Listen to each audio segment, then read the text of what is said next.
Hello बच्चा party, how are you all? I hope you all are good. So आज की video के अंदर हम लोग करने वाले हैं क्लास 7th का साइंस का 8th चैप्टर जिसका नाम है रिप्रोडक्शन इन प्लांट्स। ठीक है, तो ये हम लोगों ने थोड़ा बहुत 6th में भी इसके बारे में पढ़ा हुआ था। रिप्रोडक्शन जो है क्या होता है? रिप्रोडक्शन का मीनिंग जब किसी एक चीज से जो है वो दूसरी चीज प्रोड्यूस होती है। ठीक है, तो सिंपल भाषा में इसका मतलब रिप्रोडक्शन होता है। ठीक है, तो चैप्टर स्टार्ट करते हैं और क्या है इस चैप्टर के अंदर फटाफट से देख लेते हैं। सबसे पहले क्या लिखा हुआ है? To produce its kind is a characteristic of all living organism. You have already learn this in class 6। The production of new individual from their parents is known as reproduction. But how do plants reproduce? There are different modes of reproduction in plants which shall be learn in this chapter.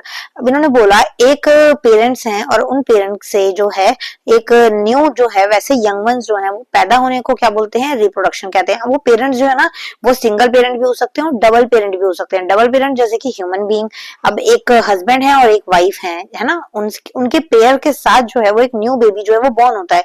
But कुछ चीजें और कुछ plants और कुछ organisms ऐसे भी हैं जो सिंगल पेरेंट्स होते हैं और वो न्यू वंस को रिप्रोड्यूस करते हैं। वो हम इस चैप्टर के अंदर थोड़ा सा पढ़ेंगे। ठीक है, अब क्या बोल रहे हैं आगे? Modes of reproduction. अब रिप्रोडक्शन के जो मोड्स हैं वो किस तरीके से होते हैं, मतलब किस किस टाइप से रिप्रोडक्शन एक्टिविटी होती है। रिप्रोडक्ट मींस न्यू वंस जो हैं उनका प्रोड्यूस होना, उनका पैदा होना। ठीक है, इन क्लास 6 क्या बोल रहे हैं ये? इन class 6 learn about different parts of flowering plant. हमने क्लास 6 के अंदर जो है वो पार्ट फ्लावर के डिफरेंट पार्ट्स के बारे में पढ़ा था कि कौन कौन से पार्ट्स प्लांट के होते हैं, फ्लावरिंग प्लांट के। Try to list the various parts of a plant and write the function of each. अब इन्होंने बोला है कि आपको सारे पार्ट्स लिखने हैं और उनके फंक्शन जो है वो भी लिखने हैं। Most plants have root, stems and leaves. ज्यादातर जो प्लांट्स हैं उनमें सब में जो है वो जड़ें भी होती हैं, स्टेम भी होती हैं, लीव्स भी होती हैं। These are called vegetative parts और इन्हीं को क्या बोला जाता है? Vegetative parts. After a certain period of growth, most plants bear flowers. कुछ टाइम पीरियड के बाद जो है प्लांट्स के अंदर फूल लगना स्टार्ट हो जाते हैं।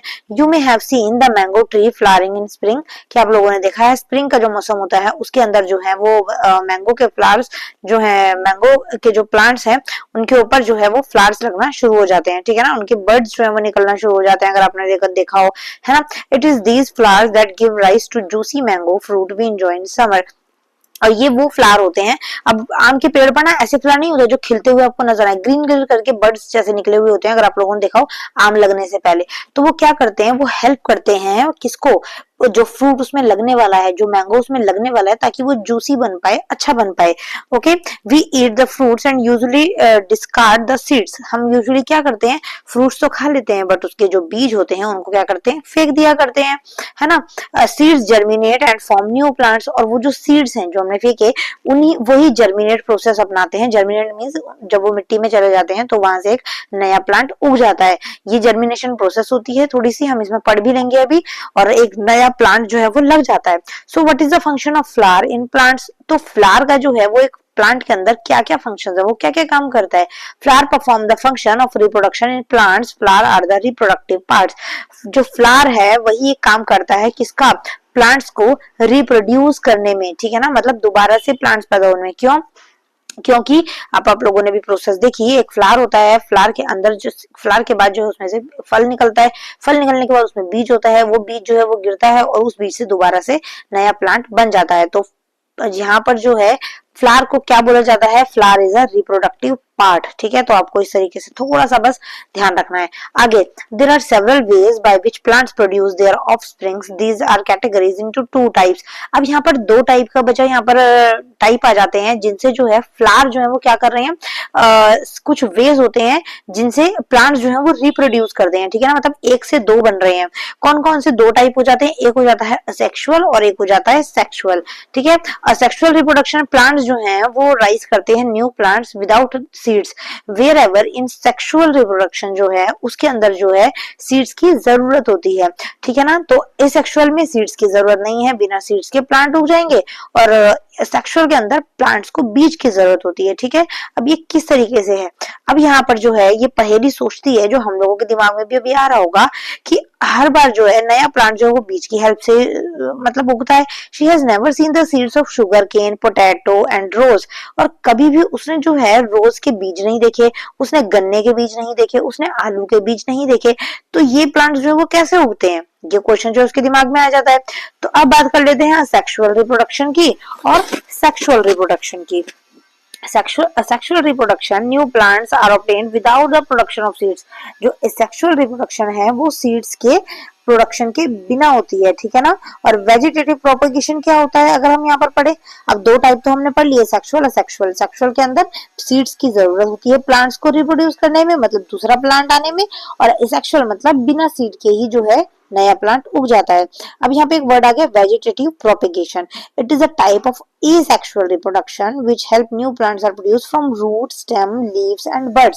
अब वेजिटेटिव प्रोपेगेशन बच्चा क्या होता है, ये एक टाइप है किसका, एसेक्सुअल रिप्रोडक्शन का। एसेक्सुअल रिप्रोडक्शन क्या होती है, जिसमें सीड्स की जरूरत नहीं है।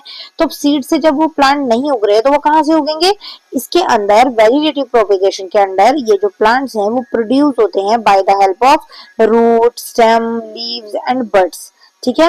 Since reproduction is through the vegetative parts of the plant is known as vegetative propagation. ये आपके पास क्वेश्चन भी आ जाएगा कि व्हाट इज वेजिटेटिव प्रोपेगेशन, तो आप लोगों को ये लिख देना है कि when reproduction activity perform with the help of its vegetative parts like root, stem, leaves, buds, so it is called as vegetative propagation, ठीक है। अब यहाँ पर इन्होंने एक एक्टिविटी दे दी है कि cut a branch of a rose और चंपा विद नोड। अब एक रोज की जो है ब्रांच आपको छोटी सी कट करनी है, ठीक है ना। और the piece of branch is termed as cutting, bury the cutting on the soil, और उनको हल्का सा नीचे से कट करना है, हल्का सा किनारी से कट करना है और उसको आपको जमीन में गाड़ देना है, ठीक है ना। Which a leaf arise, water the cutting every day and observe it growth. और देखेंगे आपके कुछ टाइम बाद बच्चा वहां पर वो पेड़ जो है वो कटिंग जो है वो और ग्रो होने लग जाएगी, उसमें फूल आने लग जाएंगे। क्यों, क्योंकि वो वेजिटेटिव रिप्रोडक्शन हो रहा है, ठीक है, वहां पर उसको सीड की जरूरत नहीं पड़ी है। तो ऐसे कुछ प्लांट्स होते हैं जिनको सीड्स की जरूरत नहीं होती, ठीक है ना। ऐसे ही आलू की अगर हम बात करें तो आलू को आप देख सकते हैं, ये देखिए ये आपकी एक वो थी, ये देखिए इस तरीके से, ठीक है ना। और यहाँ से जो है ये देखिए इस तरीके से रोज जो है वो बड जो है वो हो जाते हैं और जो वो प्लांट है वो बड़ा हो जाता है। अब अगर हम you must have seen flower buds developing into flowers। अब आपने नोटिस किया होगा कि फ्लावर बर्ड्स जो होते हैं वो किस में डेवलप होते हैं, फ्लावर्स में डेवलप होते हैं। अब फ्लावर बर्ड्स क्या है, यहाँ पर आप लोगों ने देखा होगा बच्चा, पेड़ों के ऊपर जब फ्रूट्स आते हैं, फ्रूट से पहले वहां पर बर्ड्स आते हैं। मैंगो के पेड़ में आपने देखा होगा, लीची के पेड़ में आपने देखा होगा, ऐसे ही अमरूद के पेड़ में, बहुत सारे पेड़ हैं जो बहुत सारे फ्रूट्स वाले पेड़ हैं जिसमें आपने देखा होगा कि फ्रूट्स आने से पहले वहां पर बर्ड्स आते हैं, वो बर्ड्स गिरते हैं, फिर वहां पर फ्लावर आता है और वो फ्लावर गिरता है तो फिर वहां पर क्या हो जाता है, फ्रूट आ जाता है, ठीक है। अब कई जो फ्रूट्स वाले प्लांट होते हैं उनमें फ्लावर हमें दिखता नहीं है, वो बर्ड्स ही होते हैं जस्ट, ठीक है, और वो गिरने के बाद वहां पर फ्रूट आना स्टार्ट हो जाता है। Okay, apart from flower buds there are buds in the axil point of attachment of the leaf at the node of leaf which develop into shoots. अब यहाँ पर रूट और शूट भी हमने पढ़ा था, रूट सिस्टम जो नीचे होता है और शूट सिस्टम जो जड़ से ऊपर होता है। अब यहाँ पर आप देख सकते हैं there are buds in the axil. अब ये आप लोग देख सकते हैं, you must have seen flower buds developing into flowers. आप लोग देख सकते हैं फ्लावर बर्ड्स जो होते हैं वो फ्लावर बन जाते हैं, ठीक है। अपार्ट फ्रॉम फ्लावर बर्ड, अब यहाँ पर आप देख भी सकते हैं, ये देखिए ये आप लोगों की नोड है, नोड में जो है डंडी को बोला जाता है, ठीक है। और ये आप लोगों की पेटल्स आगे जो है वो डेवलप हो रहा है आगे शूट, ठीक है। और ये इसको जोड़ने का जो हिस्सा है ये जो है काम कर रहा है, ठीक है। तो ये आगे हेल्प करता है किसमें, शूट सिस्टम को बढ़ाने में। शूट सिस्टम, रूट सिस्टम हमने पढ़ा हुआ है ना, रूट नीचे वाला हिस्सा, शूट ऊपर वाला हिस्सा।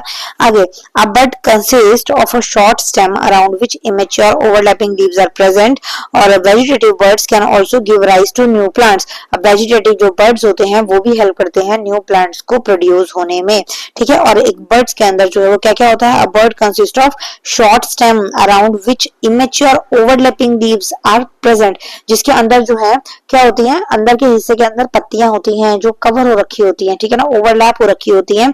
और इमेच्योर मींस छोटी छोटी होती हैं, वो भी मैच्योर नहीं है, वो बड़ी बड़ी नहीं है, ठीक है।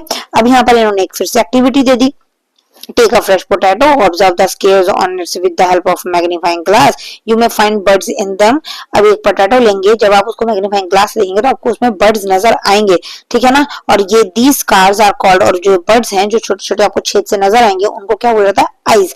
cut the potato into small portion with each with an eye and bury them in the soil। Water the piece regularly for a few days and observe their progress। अब यहाँ पर आप उन्होंने बोल दिया कि प्लांट को जो पोटैटो है उसको छोटे छोटे पार्ट में काट लो और उसके बाद में नोटिस करो कि वो आप जब धरती में गाड़ दोगे उसके बाद पानी डालोगे तो आप नोटिस करोगे कि वहां पर क्या हो रहा है, वहां पर जो जब आप देखोगे तो वहां पर आपको प्लांट नजर आ जाएगा। ठीक है, तो ये आप थोड़ा सा करके देखना, एक्टिविटी अच्छी है ये। ओके बच्चा, ये देखिए ये पोटैटो आपको नजर आ रहा है, ये देखिए ये इस तरीके से आई जो है वो उसमें बनी हुई होती है, ये देखिए। ठीक है, likewise you can also grow ginger or turmeric.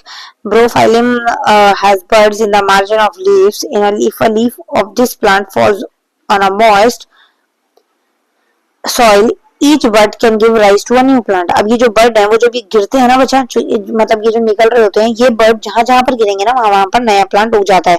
ये वेजिटेटिव प्रोपेगेशन है। ठीक है, बर्ड्स और स्टेम्स और लीव्स जब हेल्प कर रहे हैं एक नया प्लांट को उगने में। Roots of some plants can also give rise to new plants. Sweet potato and dahlia are examples. कुछ पेड़ों की जो है वो जड़ें भी हेल्प करती हैं उसको बड़े होने में। ठीक है ना, फॉर एग्जाम्पल जैसे स्वीट पोटैटो, शकरकंदी हो गई, डेलिया हो गया, ये कुछ प्लांट्स अगर आप जड़ को लगा देंगे तो वहां से आपको प्लांट नजर आ जाएगा उगता हुआ। Plant such as cacti produce new plants when their parts get detached from the main parts of the body. अब ये जो है each detached part can grow into a new plant. अब ये कुछ प्लांट्स बच्चा ऐसे भी होते हैं जो एक पार्ट को जो है हल्का सा एक पत्ते को जो है तोड़ के लगा दो, जैसे आपने अगर स्टोन प्लांट देखा हो, पिक्चर प्लांट देखा हो, मतलब कि कुछ प्लांट्स ऐसे होते हैं जिनको आप थोड़ा सा मतलब कि काट के कहीं और लगा दोगे उसकी पंख उसको लीफ को, तो भी वहां से नया प्लांट पैदा हो जाएगा। ठीक है ना, अब बूजो जो है फिर उसके दिमाग में कुछ चल रहा है। Boojho wants to know if there is any advantage of vegetative propagation. अब बूजो के दिमाग में ये आता है कि जो ये वेजिटेटिव प्रोपेगेशन होता है, ये जो स्टेम बर्ड्स इनसे जो प्लांट पैदा हो रहे हैं, क्या इसका कोई फायदा है? तो क्या बोलेगा वो, plants produced by vegetative propagation takes less time to grow and bear flower and fruit earlier than those produced from seeds. अब जो vegetative propagation से plants पैदा हो रहे हैं ना बच्चा, वो कम टाइम लगाते हैं comparing to those which are grown with the help of seeds. ठीक है ना, तो seeds की हेल्प से जो बड़े हो रहे हैं उनको टाइम ज्यादा लगता है। The new plants are exact copies of the parent plant. जो new plants होते हैं वो exact copy होते हैं किनकी, parents plants की, as they are produced from a single parents. और इसीलिए जो है वो जो है सिंगल पेरेंट से ही पैदा हुए हैं ना, क्योंकि एक प्लांट से दूसरा प्लांट बना है, उसी के सीड से बना है, तो इसलिए वो उसकी सेम कॉपी होते हैं। Okay, later this chapter you will learn plant by the sexual reproduction have character of both the parents, plants producing seeds as a result of sexual reproduction. अब आगे जो है आप जानेंगे कि सेक्सुअल रिप्रोडक्शन का टाइप कैसा होता है, उसके अंदर प्लांट्स जो हैं वो जो पेरेंट्स प्लांट्स हैं वो क्या अपना रोल प्ले करते हैं। ठीक है, सबसे पहले प्रोसेस आ जाती है यहाँ पर बडिंग। अब बडिंग क्या है, you have already learned about the tiny organism like yeast can be seen only under a microscope. आप लोगों ने नोटिस किया होगा कि यीस्ट जो है उसको सिर्फ किसकी हेल्प से देखा जा सकता है, माइक्रोस्कोप की हेल्प से, है ना। यीस्ट क्या है, फफूंदी जो सड़े हुए खराब खाने में लगी हुई होती है ज्यादातर। These grow and multiple every few hours if sufficient nutrients are made available to them. और ये फफूंदी जो है वो थोड़ी थोड़ी देर में बढ़ती जाएंगी अगर उनको परफेक्ट खाना मिल रहा है। और उनका खाना क्या है, वो सड़ा हुआ खाना, सड़ा हुआ फूड, सड़ी हुई चीजें वहीं पर रहती है ना यीस्ट। इसलिए वो कहता है कि खराब चीजों से दूर रहना चाहिए, खराब खाना वगैरह जो है हमें नहीं खाना चाहिए क्योंकि उसमें बैक्टीरियाज रहते हैं। Remember that yeast is a single celled organism. और इसे आपको ये याद रखना है कि yeast जो है वो क्या है, एक सिंगल सेल ऑर्गेनिज्म है। ठीक है ना, yeast के पास उसके साथ का और कोई पार्टनर नहीं है, yeast अकेला होता है और वो अकेला ही रिप्रोड्यूस फंक्शन को करता है। अब वो रिप्रोड्यूस एक्टिविटी करता कैसे है, अब एक yeast से बाकी की yeast कैसे बन जाती है, अब वो हम देख लेते हैं। ठीक है ना, अब यहाँ पर इन्होंने एक्टिविटी दे दी है एक, take a piece of yeast cake or yeast powder from a bakery or a chemist shop. Take a pinch of yeast and place it in a container with some water. Add a spoonful of sugar and shake is dissolved. Keep it in the warm part of the room. After an hour, put a drop of liquid on a glass slide and observe under a microscope. What do you observe? You may see the formation of new yeast cell. अब यहाँ पर बच्चा yeast के बारे में बात की गई है, मतलब कि किस तरीके से जो है yeast और ज्यादा प्रोड्यूस होती है। इन्होंने एक एक्टिविटी भी दे दी है। ठीक है ना, तो उसको करके देख लेना आप लोगों को। ये जो चीज पूरी हुई है, yeast आप लोगों को मिल जाती है। ठीक है ना, शॉप वगैरह से भी मिल जाती है और yeast पाउडर भी मिल जाता है बेकरी से। ठीक है, उसको आप एक पानी में डालेंगे और उसमें थोड़ा पानी डाल के उसको रखेंगे और किसी गर्म जगह पर रख देंगे तो आप देखेंगे वो यीस्ट जो है वो 1 से 2, 2 से 4, 4 से 6 ऐसे प्रोड्यूस होगी। ठीक है ना, माइक्रोस्कोप की हेल्प से देख सकते हैं। अब ये देखिए, ये देख सकते हो आप reproduction in yeast by budding. अब ये यीस्ट सेल था, ठीक है ना, यहाँ से जो है डेवलपिंग बड जो है वो डेवलप हुए, ये देखिए ये देखिए ये देखिए, और ये एक बड से जो है ये देख सकते हो आप लोग कितने जो है आगे आगे आगे आगे यीस्ट जो है वो पूरी बनती जाएंगी, ठीक है ना। The small bulb like projection coming out from the yeast, जो स्मॉल बल्ब लाइक प्रोजेक्शन जो मतलब एक यीस्ट से दूसरा बन रहा है ना, जो ऊपर अभी डायग्राम देखा, उसको हम क्या कहते हैं, बड कहते हैं, क्या कहते हैं, बड कहते हैं।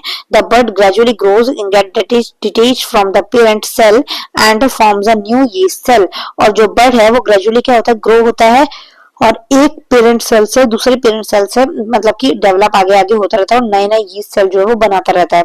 The new yeast cell grows mature and produce more yeast cell, और इसी तरीके से न्यू सेल्स जो है वो और आगे आगे बनाते रहते हैं। Sometimes another birds arise from the bud forming a chain of buds. If this process continue, a large number of yeast cells are produced in a short time.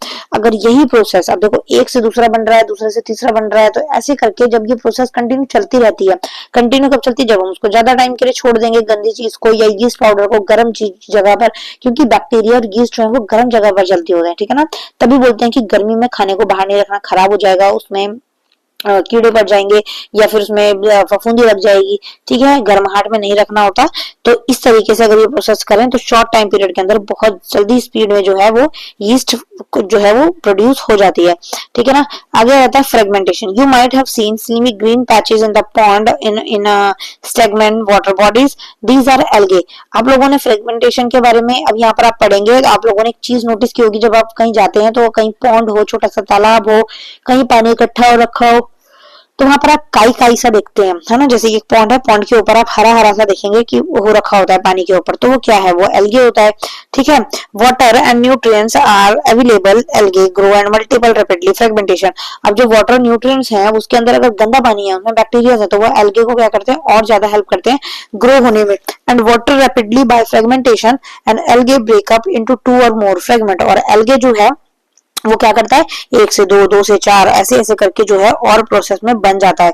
These fragments or pieces grow into new individuals. This process is continue and they cover a large area in a short period of time. और इस तरीके से जो है थोड़े से time में बहुत ज्यादा जो है एक पानी के अंदर काई काई हो जाती है, क्योंकि वो भी वहां पर भी एल्गे जो है वो रिप्रोड्यूस कर रहा है आगे आगे, ठीक है। तो वो जो है फ्रेगमेंटेशन प्रोसेस हो जाती है, ठीक है, जो कि किसमें होती है, एल्गे के अंदर होती है। अब आगे अगर हम देखें स्पोर फॉर्मेशन, अब यहाँ पर जो है सेक्सुअल वाला हम कल से पढ़ेंगे, ठीक है, स्पोर वाला पढ़ लेते हैं। In chapter 1 you learn that the fungi on a bread piece grow from spores which are present in the air. अब यहाँ पर जो है आप लोगों ने देखा होगा, सुना होगा कि फंगस जो है वो किससे ग्रो होती है, वो हवा के अंदर जो स्पोर्स होते हैं उनसे जो है वो ग्रो अप होती है। Repeat activity, observe the spores of cotton like mass on the bread, when spores are release they keep floating. अब यहाँ पर जो है इन्होंने एक एक्टिविटी दे दी है करने के लिए, reproduce through spore formation in fungus. अब यहाँ पर जो है ये देखिए ये स्पोर्स हैं, ठीक है ना, और ये स्पोर्गेनियम और ये हाइफा, इस तरीके से जो है मतलब कि हवा के थ्रू जो है वो फफूंदी जो है वो बढ़ रही है, ठीक है ना। As they are very light they can cover long distance. अब ये जो है वो बहुत ज्यादा हल्की होती हैं, इसलिए ये बहुत लंबा डिस्टेंस जो वो कवर कर लेते हैं। और spores are asexual reproductive bodies, each spore is covered by a hard protective coat to withstand unfavorable conditions such as high temperature and low humidity। अब हर स्पोर्स जो है वो एक हार्ड प्रोटेक्टिव कोट होता है उसके ऊपर, ठीक है, जो उसको बचाता है किससे, अनफेवरेबल कंडीशन से, मतलब या तो बहुत ज्यादा टेम्परेचर हाई हो गया या बहुत ज्यादा ह्यूमिडिटी बहुत लो है। ह्यूमिडिटी का मतलब नमी जो हवा में रहती है, ठीक है, तो उससे वो मर जाएंगे स्पोर्स, तो इसलिए वो उसको बचाता है, उसको प्रोटेक्ट करके रखता है। So they can survive for a long time, और इसीलिए सर्वाइव कर पाते हैं ज्यादा टाइम तक, ठीक है। Under favourable conditions a spore germinates and develop into new individual, और एक स्पोर जो है वो जर्मिनेट करता है, डेवलप करता है एक न्यू इंडिविजुअल को। Plant such as moss and ferns also reproduce by means of spores, और इसी तरीके से प्लांट्स जो हैं वो मॉस और फर्न्स जो एग्जांपल है वो रिप्रोड्यूस करते हैं किसकी हेल्प से, स्पोर्स की हेल्प से, ठीक है ना, जो हवा में स्पोर्स पाए जाते हैं। ओके, तो ये स्पोर्स फॉर्मेशन हो गया कि वो हवा से ही एक से दूसरे, दूसरे से तीसरे में कन्वर्ट हो रहे हैं। उसके बाद ये आ जाता है सेक्सुअल रिप्रोडक्शन, ठीक है। अब ये वाला पार्ट जो है ये हम अगले टॉपिक अगले उसके अंदर कर लेंगे। इतना आई होप आप लोगों को समझ आ गया होगा। तो ये सेक्सुअल वाला जो पार्ट है ये अब हम अगले पार्ट में करेंगे, ठीक है। और बाकी के जो आपको चैप्टर देखने हो तो आपको प्लेलिस्ट मिल जाएगी, 6th के 7th के 8th के एनसीईआरटी के सारे आपको चैप्टर